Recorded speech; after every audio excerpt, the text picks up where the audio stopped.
목에서 생각 273번째 2025년 요한계시록 강해를 마치면서 2025년 12월 28일 요한계시록 강해를 개혁주의 해석의 틀 안에서 마무리하며 제 마음에 오래 남아있는 몇 가지 생각을 정리하고자 합니다.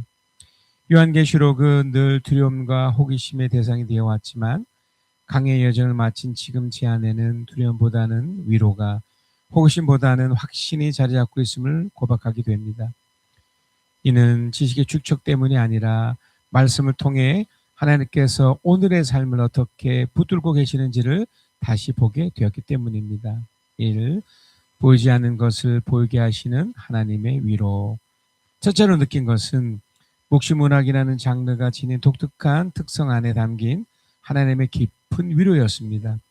요한계시록은 보이지 않는 영적 실제를 보이는 그림 언어로 표현합니다. 상징과 환상, 숫자와 이미지들은 미래를 암호처럼 숨기기 위한 장치가 아니라 고난 가운데 있는 성도들에게 하나님께서 여전히 통치하고 계신다는 사실을 확실히 보여주기 위한 은혜의 방식이었습니다. 개혁주의 해석을 따라 이 상징들을 지나치게 미래의 사건 예측으로 끌어가지 않고 성경 전체의 구속사적인 흐름 속에서 해석할 때 제 마음에는 설명할 수 없는 위로가 찾아왔습니다. 혼란스러운 시대 속에서도 역사의 주인이 하나님이시며 어린 양이 이미 승리하셨다는 사실이 말씀을 통해 분명히 선포되었기 때문입니다. 보이지 않던 하나님의 손길이 말씀의 그림 언어를 통해 오히려 더 선명하게 보이는 은혜를 누리게 되었습니다. 2. 미래를 아는 것이 아니라 오늘을 바르게 사는 믿음. 둘째로 더 중요하게 다가온 것은 요한계시록이 결코 미래를 마치는 책이 아니라 오늘을 바르게 살게 하는 책이라는 깨달음입니다. 많은 이들이 요한계시록에서 무슨 일이 일어날 것인가를 묻지만 말씀은 오히려 지금 어떻게 살 것인가를 묻고 있습니다. 바른 종말신앙은 공포나 흥분을 만들어내지 않고 오늘의 삶을 성실하게 살아가게 합니다. 주님 다시 오실 날을 기다리는 성도의 자세는 세상의 흐름에 휩쓸리지 않으면서도 현실을 외면하지 않은 균형 속에 있습니다. 이러한 믿음 안에서 제 내면의 감정과 상태도 점점 종돈되어 갔습니다. 불안 대신에 평안이, 조급함 대신에 소망이 자리 잡았고 그 과정 속에서 성령 하나님께서 함께 하심을 기쁨과 행복으로 경험하게 되었습니다. 이것이야말로 요한계시록이 우리에게 주고자 하는 참된 열매가 아닐까 생각하게 됩니다. 3. 오늘 누리는 피난처의 은혜와 내를 향한 감사. 셋째로 이 모든 묵상이 자연스럽게 2026년에 나누게 될 시편 강해의 주제 하나님은 나의 때를 준비시키시고 피난처가 되신다는 고백으로 이어집니다. 요한계시록이 궁극적인 승리를 보여주는 말씀이라면 시편은 그 승리를 기다리는 오늘의 숨결을 담는 기도라고 할 수 있을 것입니다. 하나님께서 막연한 미래의 어느 날에만 일하시는 분이 아니라 지금 이 시간에도 우리의 때를 준비시키시며 혼란한 세상 속에서 피난처가 되어주시는 분이십니다.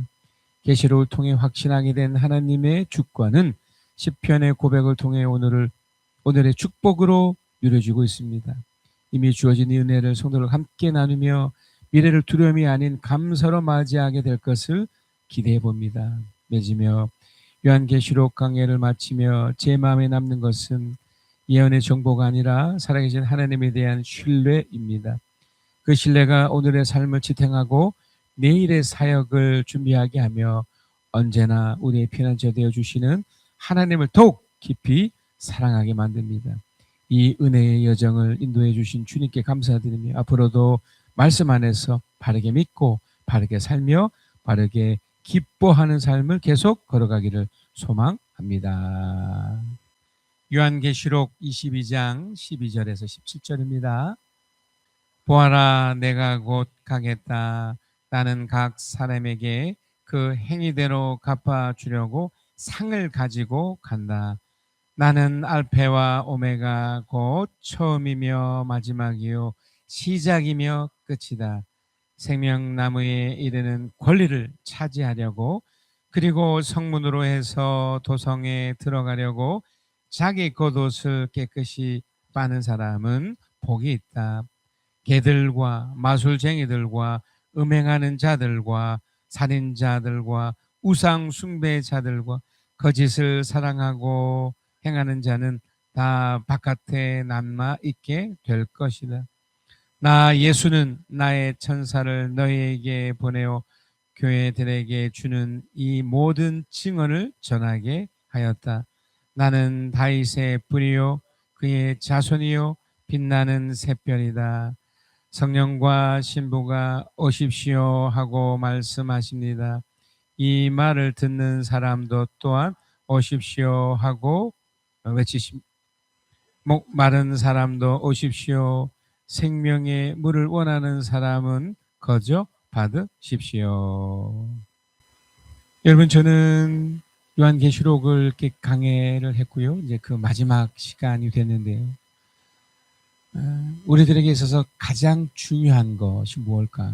그러니까 우리가 신앙을 가진 우리들에게 있어서 우리가 사도신경으로 고백을 했지만 어떤 내용을 우리가 고백하며 그렇게 살아가는 것으로 사는데요. 그러니까 그 신앙이죠. 물론 우리가 사도신경을 통해서 그 고백 속에 5가지 또 중요한 핵심이 있습니다. 한번 제가 정리를 해드리면 그 처음은 이렇습니다. 예수의 동정녀 탄생이 우리의 믿음의 대상인 또 우리의 삶의 모델이 되어 주었던 그 예수 그리스도를 믿는 어떤 내용인데 그 첫 번째 내용이 믿지 않는 사람들은 도저히 받아들일 수 없는 바로 동정녀 탄생이에요. 이 동정녀라는 것이 여러분 아시겠지만 한 남자와 한 여자의 그런 관계를 통해서 태어난 것이 아니라 성령에 의해서 잉태된 것이죠. 우리는 그걸 받아들였기 때문에 그럴 수도 있겠다라고 이렇게 믿고 있는 거죠. 또 두 번째가 바로 잉태된 그분이 성육신하다. 예수의 성육신입니다. 완전한 하나님이면서 또 완전한 사람이 되신 그 예수님이 이 땅 가운데 짠 하고 나타나신 거예요. 육신으로 우리와 똑같은 육체를 가진 참 하나님이시지만 참 인간으로서 등장된 거예요. 사실 첫 번째까지는 이렇게 개통할 수 있는데 이제 두 번째는 이미 드러난 현실이니까 이해할 수 있어요. 이제 세 번째가 바로 예수의 대속적 죽음입니다. 이게 어떤 의미가 있느냐 이런 거예요. 누구나 죽는데 그 죽음의 이유가 일반적으로 2가지예요. 심판의 대가입니다. 하나님의 심판의 대가. 또 하나는 심판이지만 거기에 또 무엇이 또 담겨 있느냐면 하나님의 구원이 드러나 있어요. 그러니까 예수가 단지 한 인간으로서 그냥 덜컥 죽은 것도 있지만 그 안에는 또 무엇이 있다고요? 구원의 거점이 있는 거예요. 그걸 이제 대속했다. 예수가 나를 대신해서 일단 첫 번째 죽음인 심판으로 죽었는데 두 번째 그 죽음 안에는 나의 구원이 담겨 있다. 이게 이제 그래서 기독교를 이제 상징하는 게 바로 십자가죠. 죽음을 상징하는 거예요. 이것이 있습니다. 네 번째부터 또 5번째까지 있는데 이제 네 번째는 뭐냐면 이분이 부활한 거예요. 그 예수의 부활인데 그냥 나타난 것이 아니라 육체적 부활이에요. 이제 우리도 앞으로 이제 이것을 이제 경험하게 될 건데 육체적 부활과 더불어 40일 동안 계시다가 이제 승천했죠. 이게 다 역사적 사실입니다. 성경의 기록을 통해 수많은 사람들이 이걸 다 연결돼서 이제 믿게 되고 받아들인 거예요. 우리가 이제 이게 믿음의 내용이에요. 근데 이 첫 번째, 네 번째는 이미 일어났어요. 이미. 그래서 이것에 대해서 뭐 이러다 저렇다 말할 수가 없어요. 분명히 일어난 사건이니까. 일어난 일이니까. 근데 5번째가 바로 예수 그리스도의 다시 오심이에요. 다시 오심. 그러니까 이건 아직 일어난 것이 아니기 때문에 수많은 학설과 수많은 해석이 진행이 되죠. 하여간 이 5가지, 이미 4번째까지 일어난 것과 마지막 5번째 앞으로 일어날 것을 우리가 이걸 믿는 거예요. 이걸 이제 신앙이라고 하는 것을 가지고 믿으며 이 땅을 살아갑니다. 자, 그러면 첫 번째에서 4번째까지는 우리가 이제 이해를 할 수 있었고 이해가 됐고요. 근데 이제 5번째는 사실 이해하기 힘들어요. 왜냐면 아직 일어나지 않았으니까. 요한계시록은 이 5가지 중에 특별히 5번째를 마치 일어난 것처럼 설명해 줘요. 요한계시록 22장 7절입니다. 보아라, 내가 곧 오겠다 하신 주님의 말씀을 기억하여라. 이 책에 기록된 예언의 말씀을 지키는 사람들은 복이 있습니다. 그러니까 요한계시록의 결국 핵심은 또 우리 믿음의 사람들의 그 신앙의 5번째는 바로 다시 오겠다를 요한계시록에서 너무 분명하고 확고부동하게 표현한 거예요. 다시 오겠다. 내가 오겠다. 가겠다. 이렇게 표현한 거예요. 자, 근데 거기에 이제 우리의 역할을 얘기해요. 뭡니까? 기억해라. 기억해라. 우리 신앙의 내용이었던 첫 번째에서 4번째는 기억할 수 있어요. 그렇잖아요. 이미 일어난 사건이니까. 또 다른 성경을 통해서도 충분히 우리가 기억할 수 있는데 다시 오시면 기억이 아니잖아요. 이미 만들어진 것이 아니고, 그죠? 이제 2번째도 보겠지만 기대하는 거죠. 하지만 우리는 앞으로 오실 것을 기대하면서 이걸 기억하는 거예요. 그러니까 첫 번째부터 5번째 그 신앙의 내용이 사실 연결되어 있는 거죠. I am coming soon 그랬습니다. soon. 곧 온다. 자, 이걸 우리가 기억하는 건데 그러면 요한계시록으로 나타나더니 5번째 무엇을 기억하라는 거죠? 첫 번째에서 4번째 그 신앙 내용을 우리가 기억을 한 것까지는 내가 알겠는데 다시 오심을 어떻게 기억하라는 거지? 자, 여기에는 하나의 중요한 이 요한계시록만의 장치가 있습니다. 어떤 도구가 있어요. 그게 바로 성경의 기록들이에요. 그래서 이 책에 기록된 하면서 예언의 말씀이라고 했어요. 기록이 됐는데 예언이죠. 근데 그 예언을 우리는 이제 과거 속에서 해석을 해버렸어요. 다른 곳에서는 또 하나님을 잘못 오해하는 사람들은 미래의 어떠한 것으로만 여긴 거예요. 물론 그럴 수 있어요. 그러니까 우리 같은 경우는 아직 이렇게 버젓이 살아있지만 영혼이 깨어있는 상태고 이 육체가 이렇게 살아있는 거지만 실제는 어떻게 됩니까? 육체는 죽어가는 거죠. 어쩔 수 없이. 하지만 영혼은 깨어났기 때문에 죽은 상태에서 살아있는 상태이기 때문에 어떤 경우인가요? 이젠 영혼을 안 상태가 됩니다. 그러니까 이게 이제 예언의 말씀이지만 또 한편으로는 예언이 아니라 이미 이루어진 말씀을 기다리면서 기대하면서 결국 기억하면서 가는 것이 돼요. 자, 그래서 무엇을 기억하는 걸까요? 기록된 예언의 말씀이라고 했는데 그 예언이 지금 일어나는 거잖아요. 그러려면 예수가 이전에 그러니까 초림하셨을 때 이 땅에 계셨을 때 죽기 직전에 십자가 달려 죽기 직전에 하셨던 말씀이 바로 우리에게 지키는 것이 되고 이걸 기억을 통해서 앞으로 오실 예수님을 기대케 하는 거예요. 자, 요한복음 17장 13절에서 15절이에요. 주님이 살아계셨을 때입니다. 근데 앞으로 일어날 것을 지금 일어난 것처럼 얘기를 하세요. 이제 나는 아버지께로 갑니다. 아직 안 갔지만 갑니다. 그러나 우리는 지금 이미 가신 주님을 알아버린 상태죠. 아버지께로 갑니다. 그 다음에 뭔가요? 내가 세상에서 이것을 알아내는 것은 내 기쁨이 그들 속에 차고 넘치게 하려는 것입니다. 그러니까 주님이 결국 우리에게 어떤 기억, 앞으로 일어날 일이지만 이미 일어난 일이고요. 우리 요구하신 첫 번째가 바로 기쁨이 차고 넘치게 하려는 것이었대요. 그러니까 여러분이 무엇을 기억하셔야 되고 앞으로 오실 주님에 대해서 이걸 마음에 담으셔야 돼요. 내 기쁨이 그들 속에 차오르지. 십자가로 죽는데 그걸 넘어서셔야 돼요. 우리가 믿음의 또 신앙의 그 다섯 가지 그 내용 중에서 핵심 뭐였습니까? 죽음 위에 부활이 있어져요. 그러니까 내 기쁨이 그들 속에 차고 넘치게 하려는 것입니다. 또 있습니다. 나는 그들에게 14절 아버지의 말씀을 주었는데 세상 그들을 미워하였습니다. 어쩔 수 없어요. 이 세상에 살아가는 동안 또 우리가 아직 이 육체의 몸을 가지고 주님께 이제 영원 속에 가기 전 이 상태는 세상은 그걸 모르잖아요. 또 세상 그걸 반대로 해석해버리고 오히려 공격이고 유혹이고 속이는 것이 되니까 세상은 그들을 미워하였습니다. 주님을 십자가에 못 박은 것처럼 하나님을 제대로 아는 우리들에게도 똑같은 방식으로 공격이 있어요.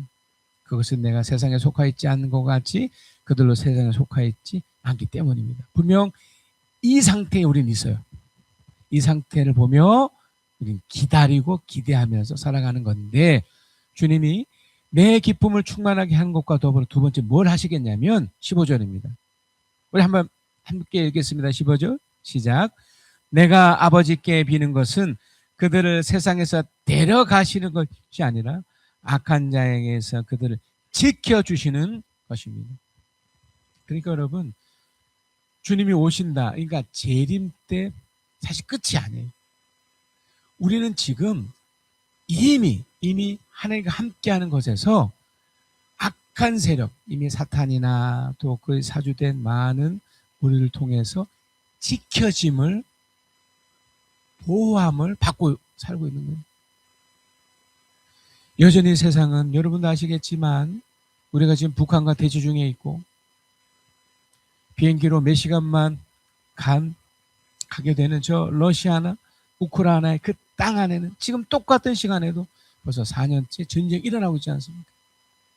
그러니까 동시다발적으로 무언가가 지금 일어나고 있는 그 와중에 제가 요한계시록 이전에 수많은 말씀을 통해 말씀드렸듯이 심판과 구원이 동시에 일어나고 있는 거예요. 그 상황 속에 우리는 어떻게 하고 해주신다고요? 지켜주신다는, 기쁨을 주시고 지켜주신다. 결정적인 세 번째가 있습니다. 요한복음 17장 20절 22절입니다. 나는 이 사람들 위해서만 비는 것이 아니고 이 사람들의 말을 듣고 나를 믿는 사람들 위해서도 빕니다. 바로 우리까지 오는 거죠. 주님의 초림 처음에 오셨을 때는 그들의 제자들, 식구들 정도였다면 그 영향을 받아서 우리 영향까지 영향이 돼버린 거예요. 또한 우리도 우리 이후에 또 우리 때문에 영향받는 모든 분들, 여러분의 가족들, 친척들, 지인들 다 포함됩니다. 위에서도 빕니다. 뭘까요? 21절입니다. 아버지께서 내 안에 계시고 내가 아버지 안에 있는 것과 같이 그들도 하나가 되어서 우리 안에 있게 하여 주십시오. 그래서 아버지께서 나를 보내셨다는 것을 세상이 믿게 하여 주십시오. 22절. 나는 아버지께서 내게 주신 영광을 그들에게 주었습니다. 그것은 우리 하나님과 같이 그들도 하나가 되게 하려는 것입니다. 여기서 하나 된다는 게 뭐냐면 함께 하겠다는 거예요. 눈에 보이지 않는 하나님이 성육신하셔서 제자들과 함께 동고동락하셨던 것처럼 우리들에게도 똑같이 그걸 하겠다는 거예요. 기쁨을 주고 보호하고 더불어 함께하면서 영광스러움으로 이 땅뿐만 아니라 저 나라까지도 연결시켜 주겠다. 바로 요 내용들을 우리가 기억하는 거예요. 그러니까 앞으로 일어날 일이 아니라 이미 일어났던 거, 단지 다섯 번째인 그 일어날 앞으로 것들을 기대하는 거죠. 그래서 결국 예수님의 다시 오심의 가장 중요한 것이 바로 기대하는 거예요. 요한계시록 22장 12절이 보아라 내가 곧 가겠다. 가겠다. 이미 오셨지만 이제 최종적으로 응애하는 애교로 오셨지만 이제는 심판주와 결정권자이며 집행자로서 수많은 천군 천사와 더불어 오시겠다는 거예요. 이미 그런 것을 하고 계시지만 눈에 보이는 현상으로 오시겠다. 곧 가겠다. 나는 각 사람에게 그 행위대로 갚아주려고 상을 가지고 간다. 그러면 여기서 그 행위대로 갚아주려는 이것이 중요한 요소겠죠. 왜냐하면 예수가 다시 오시는데 단순히 그저 내가 짠 하고 간 것을 넘어서서 상을 주러 간다고 했으니까 그 상의 배경이 뭡니까? 그 행위대로 갚아주려고 하니까요. 그게 뭘까요? 행위대로 갚아준다는 것이 뭘까요? 그게 바로 요한계시록 22장 14절에 15절이에요. 생명나무에 이르는 권리를 차지하려고 그리고 성문으로 해서 도성에 들어가려고 자기 거릇을 깨끗이 빠는 사람은 복이 있다. 15절 개들과 마술쟁이들과 음행하는 자들과 살인자들과 우상숭배자들과 거짓을 사랑하고 행하는 자는 다 바깥에 남아 있게 될 것이다. 지금 요한계시록 저자 요한을 통해서 그림 언어로 지금 보여주고 있는데 지금 이 내용이 뭔가요?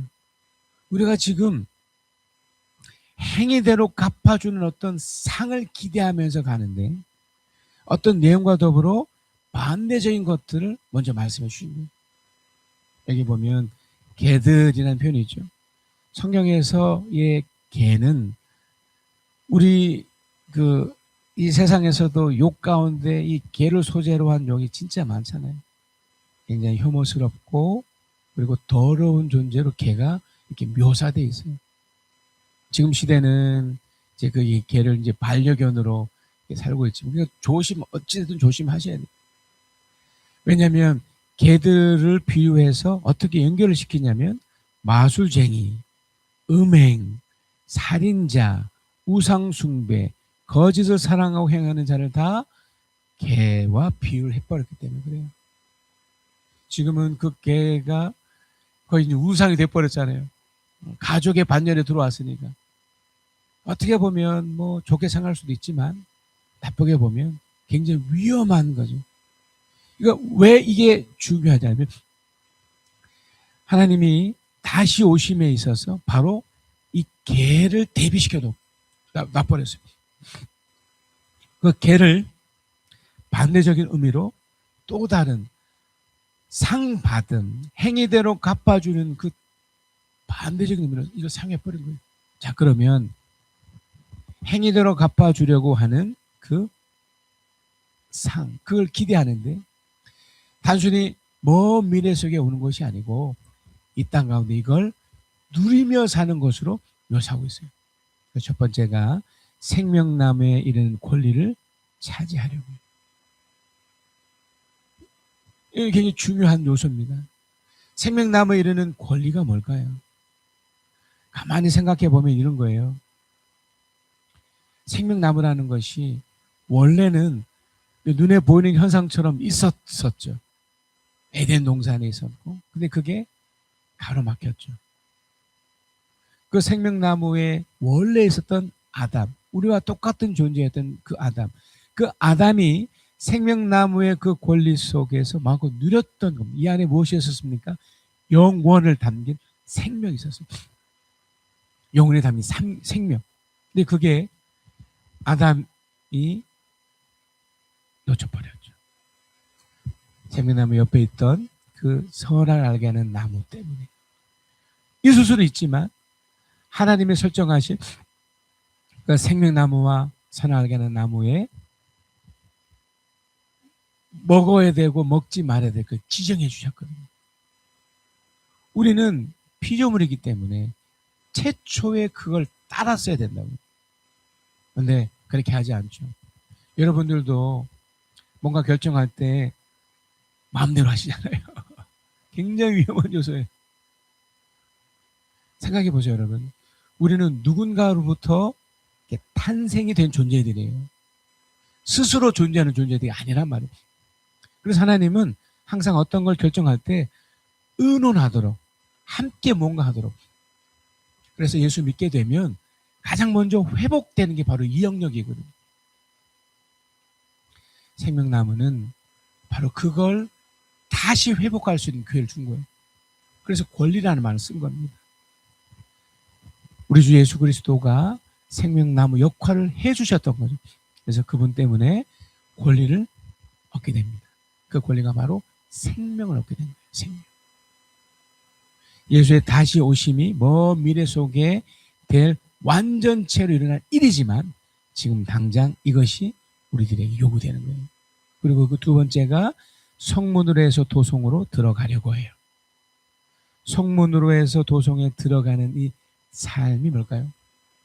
생명나무에 의해서 권리를 얻게 된 이 사람이 결국 예수 그리스도를 통해서 도성이라는 눈에 보이는 그림 언어지만 삶을 함께 누리는 것이 되는 거예요. 여러분, 여러분이나 저나 지금 하나님 나라 안에 있는 거예요.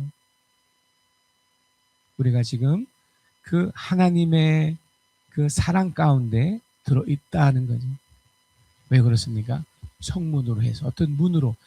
여러분, 신앙은 지름길이 없습니다. 오직 예수 그리스도를 통해서 어떤 결과가 분명 있긴 하지만 예수를 통해서 도성으로 들어가요. 도성 안에 혼자만 들어갑니까? 도성 안에 들어가 있는 함께하는 하나님의 사람들과 같이 있는 거죠. 이제 세 번째가 뭘까요? 자기의 겉옷을 깨끗이 빠는 삶이에요. 이게 뭘까요? 여러분, 겉옷을 빤다는 것은 여러분 그 세탁기에 빨래하는 장면을 연상하시면 돼요. 어차피 여러분 세상은 우리들에게 정직하지 않습니다. 세상의 수많은 드라마나 또 영화나 여러분이 접하는 그 모든 공간과 사람 속에서는 항상 진실보다는 겉으로 드러나는 것만 있죠. 사탄이 전형적인 수법인데 그래서 마치 이 세상이 전부인 것처럼 살아가게 하잖아요. 근데 우리가 생명나무의 권리를 얻게 되고 성문으로 도성에 들어가게 되면 이걸 이제 알게 되는 거죠. 아, 내가 속고 있구나. 이 세상의 전부가 아니구나. 그러면서 자기를 발견하게 돼요. 그러면서 문득 내 발이 이 세상 속에 있다는 것이 느껴져요. 이게 빠졌다는 거죠. 좀 더 심하게 표현하면 중독과 같은 거죠. 제가 표현했던 개들과 마술쟁이들과 음행과 살인자들과 우상숭배들과 거짓을 사랑하고 행하는 자. 이 결과예요. 맨 처음부터 이렇게 됐겠습니까? 처음에 호기심에 또는 세상이 그러려니까 그렇게 하는가 보다라고 빠진 것뿐이죠. 결국 어떻게 됩니까? 그것이 우상이 되는 거죠. 그거를 발견합니다. 발견하면 어떻게 됩니까? 그걸 해결해야 되잖아요. 그래서 그걸 이제 겉옷이라고 하는 그림원을 이용해서 그게 내 마음일 수 있잖아요. 그게 겉으로 드러나는 모습일 수 있잖아요. 그걸 빠는 행위를 하는 거예요. 빤다는 것은 빨래하듯이 자기 자신을 점검하는 거예요. 내 마음속에 어떤 현상이 일어납니까? 오염된 상태, 뭔가 빠져있는, 세상에 빠져있는 상태는 이 마음 가운데 불편해요. 행복하지 않아요. 늘 뭔가 두려워하고 불안해하고 그런 거죠. 끊임없는 이상한 행동을 해요. 비상식적인 행동을 해요. 그걸 고치려고 하지도 않아요. 그저 양 하나 먹고 그저 뭐 다른 방법을 쓰려고 하지 않아요. 빠져있는 그것을 빠는 행위가 되는 거예요. 자, 이걸 좀 더 구체적으로 제가 한번 말씀을 드리면 이런 거예요. 결국 겉옷을 빤다는 것은 우리 생활 전반이 바뀌었다는 걸 말해요. 예수 그리스도의 다시 오심을 그저 가는 것으로만 여기지 마시고 지금 이 현실 속에서 내가 무엇을 또 어떻게 살 것인가로 여기면서 자기 자신을 계속해서 바꾸는 연습을 하는 거예요. 속지 마시고요. 오염됐다는 것을 너무 이상하게 생각하지 마시고요. 제가 좀 전에 설명드렸던 것처럼 자신의 어리석은 행동을 돌이키는 거예요. 가장 강력하게 점검할 수 있는 게 바로 마음의 상태예요. 우울하고 불안하고 또 절망하고 이런 상태가 우리가 느껴지잖아요. 그럴 땐 바로 두 번째, 성문으로 해서 도성으로 들어가는 이 삶으로 다시 들어가야죠. 이게 동시다발적으로 함께 일어나야 됩니다. 그러면 예수 그리스도를 통해서 얻게 된 행복한 마음이 다시 회복이 되는 겁니다. 이건 하루의 삶 속에서도 내일의 삶 속에서도 해야 됩니다. 어제는 지나갔어요. 어제는 아무 소용이 없어요. 오늘의 삶 속에 그것이 느껴지면 그렇게 성문으로 가서 도성에서 이걸 펼치면 됩니다. 그러면 결국 첫 번째가 돼요. 생명나무의 권리를 누리는 삶으로 바뀌어요. 생명나무가 뭐라고 했습니까? 예수를 통해서 얻게 된 진짜 상과 같은 거죠. 그 만족감, 그 행복감, 그 놀라움이 펼쳐지는 겁니다. 요한복음 17장 3절입니다. 영생이라는 것이 영원한 삶을 말하기도 하고 바로 생명나무의 그 권리를 말해요. 영생은 오직 한 분이신 하나님, 참 하나님을 알고 또 아버지께서 보내주신 예수 그리스도를 아는 것입니다. 요한복음 17장 3절 이렇게 표현되어 있습니다. 생명의 권리로. 안다는 게 바로 권리를 누린다는 거예요. 아니까 그만큼 살 수 있는 것이죠. 결국 여러분 요한계시록 22장 20절에서 21절입니다. 이 모든 계시를 증언하신 분이 이렇게 말씀하셨습니다. 그렇다. 내가 곧 가겠다. 가겠다는 것은 이미 오신 그 주님이 확인하듯이 기다리는 거예요. 그래서 여러분 예수님이 십자가에 죽으시고 부활 승천하신 후에 우리의 시간은 무려 2000년이 지났지만 주님은 바로 그 다음 날이 되는 거예요. 오셨으니까. 그래서 초림을 봤던 그들은 아마 내일 오실 거라고 느낀 거예요. 바로 이것 때문에 생명나무의 권리를 누리고 있는 상태에서 오시는 거예요. 우리 입장에서는 왜 이렇게 안 오시지? 왜 이렇게 멀어지지? 아닙니다. 어차피 우리가 하나님께 또 갈 날이 또 있잖아요. 그런 것처럼 우리에게 중요한 것은 바로 아멘 오십시오 주 예수님 이것이 되는 거예요. 아멘 오십시오. 이미 오셨지만 완전체에 계신 그 주님이 오실 것을 또 기대하면서 살아갑니다. 생명나무의 권리를 누리면서 살아갑니다. 자, 결단입니다, 여러분. 나는 예수 그리스도의 구원을 지금 누리고 회개의 삶으로 겉옷을 빨아 성문으로 들어가 토성에 머무르며 생명나무의 권리를 맛보고 다시 오실 주님을 행복과 순종으로 기다리겠습니다. 마라나타 주 예수여 어서 오시옵소서. 땅의 모든 끝 모든 족속 주를 찬송하게 하소서. 마라나타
위여 놀라운 사랑의 기적의 하나님 지금 이곳에 오소서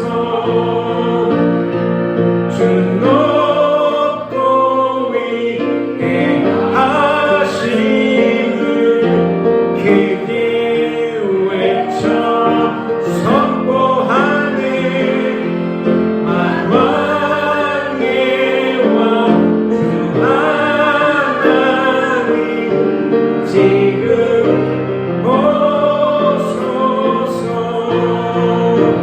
하나님 나라 임하소서 이 영광과 존귀